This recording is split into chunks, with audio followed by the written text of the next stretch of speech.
So when I was 14 years old, I actually remember I went to my dad and I asked him, I said, hey, Dad, I need some money to go to the movies. And he looked at me and said, oh, do you have a job?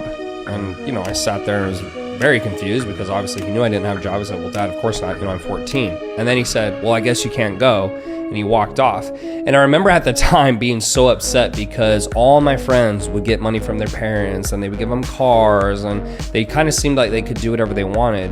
But in hindsight, when I was older, I was so glad my dad didn't give me those things because when my back was against the wall, I knew I couldn't go to daddy or mommy and ask them for money to bail me out. I knew I had to figure it out on my own. And what I can tell you is that a lot of the people I went to high school with never went on to amount to very much because their parents always bailed them out. So in hindsight, I think one of the greatest gifts you can give your kids is to not give them anything. Give them what they need to survive, of course, but you make them work for everything they get because they'll be so much better for it in the long run.